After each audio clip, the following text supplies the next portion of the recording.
السلام علیکم ورحمۃ اللہ وبرکاتہ۔ جی ناظرین، یہاں سے قاعدہ نمبر 1 شروع ہوتا ہے۔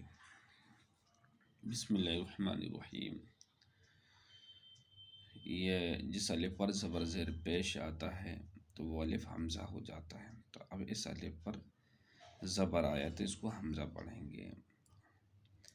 حمزہ زبر آ، با زبر با، تا زبر تا، سا زبر سا، جیم زبر جا، خا زبر خا، خا زبر خا،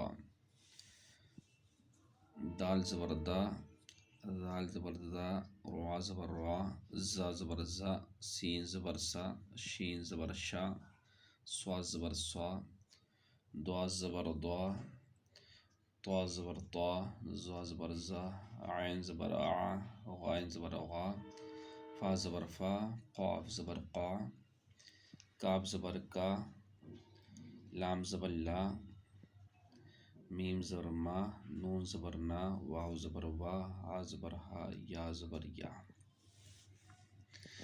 اب یہ پورے مفرد الفاظ لکھے ہیں، اس میں زبر کا استعمال کیا گیا ہے اور یہاں پر ادھورے الفاظ لکھے ہوئے ہیں، ملانے والے حرف۔ تو یہاں پر بھی زبر کا استعمال کیا گیا ہے کہ آدھے حرف کیسے ملیں گے، مل کر کسی سے آئیں گے تو کس طریقے سے لکھے جائیں گے۔ الف زبر آ، با زبر با، تا زبر تا، سا زبر سا، جیم زبر جا، خا زبر خا، خا زبر خا، دال زبر دا۔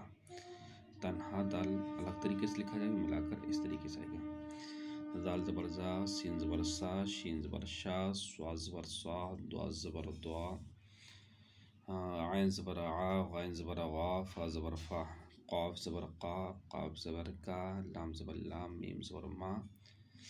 تنہا میم اس طریقے سے ہوگا، جب درمیان میں آئے گی ملا کر لکھا جائے تو اس طریقے سے آئے گا۔ نون زبر نا، ہا زبر ہا، حمزہ زبر آ، یا زبر یا۔